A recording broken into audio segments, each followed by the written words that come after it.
All right, guys, welcome back to the Tutor Learning Center. This is JDTutor, and I'm here to teach you Algebra 2 Springboard, Lesson 1-3, Part 2, Page 2.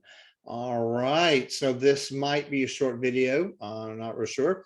So let's look at what we have. This is Page 2 of absolute value equations and inequalities.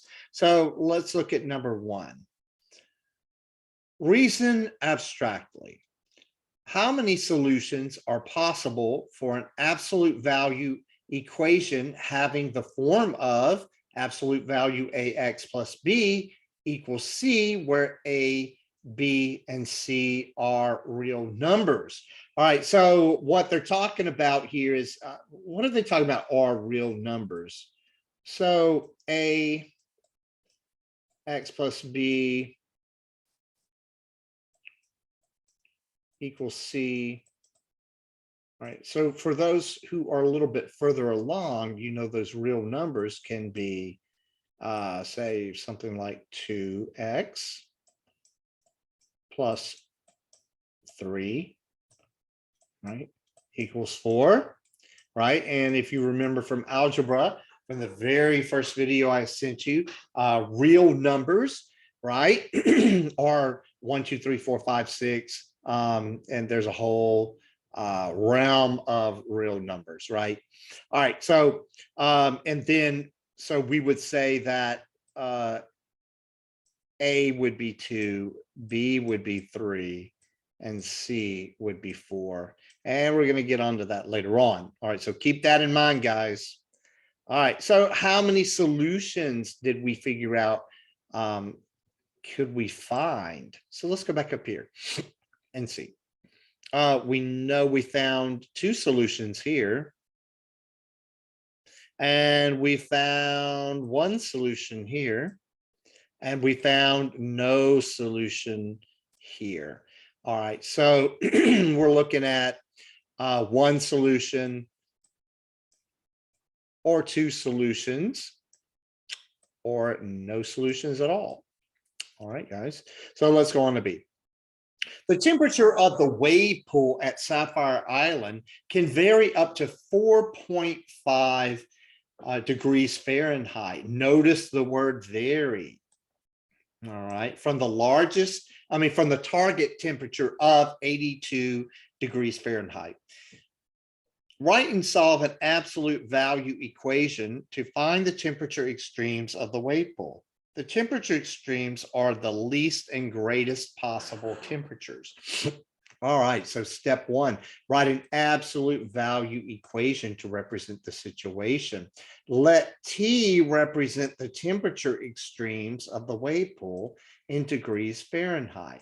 All right, guys, so basically, you're going to write our backbone, our centerpiece. Remember, guys, right up here, our centerpiece.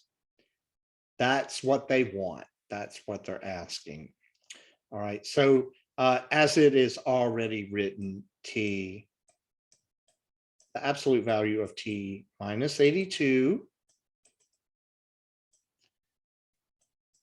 equals 4.5. All right. All right. So our centerpiece. So now what do? Just like we've always done. We separate them off, take them out of the parentheses, separate them off to 4.5 and negative 4.5. All right. And minus or plus your 82. So plus your 82 on both sides, and plus your 82 on both sides. I'm not going to do it all for you because we've already been through all of this. All right. And then that will give you T equals 86.5 or T equals 77.5. All right, guys, write that example down, all of that example. Solution. The greatest possible temperature of the wave pool is 86.5. And the least possible temperature is 77.5. Both of these temperatures are 45 degree Fahrenheit from the temperature of 82 degrees Fahrenheit. All right, let's move on to try these B. All right, so the whole idea, guys, on this one as well is to get our centerpiece. All right, so let's look at the pH of water is a measure of its acidity. The pH of water on the seal slide can vary up to 0.3 from the target pH of 7.5. So here's our vary, right? So notice our vary. Right. Use this information for parts A through C. So when it says vary, I think it said vary up here as well. Let me see if it said vary.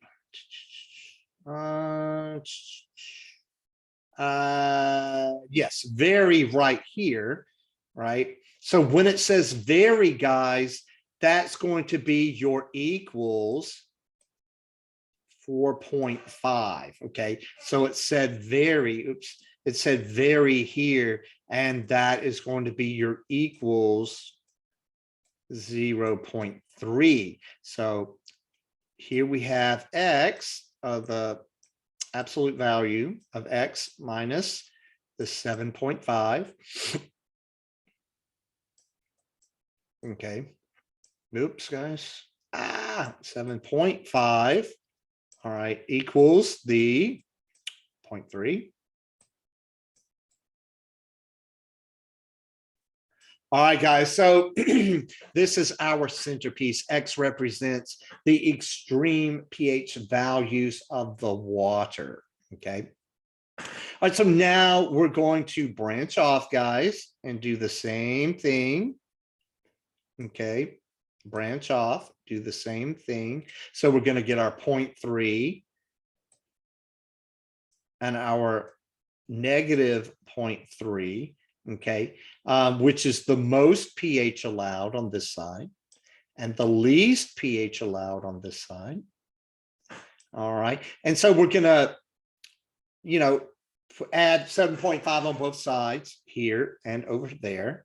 All right, and get x equals 7.8 and x equals 7.2. Sorry, guys, I'm not going to do this for you. We've already done this up in the first part of the video. All we could ever stand is up there. So reason quantitatively, justify the reasonableness of your answer. So we said that 7.8 is 0.3 more than 7.5, okay, and 7.2 is less than 7.5. All right, guys, that concludes part 2, page 2 of lesson 1-3, absolute value equations and inequalities. I will see you on part 3.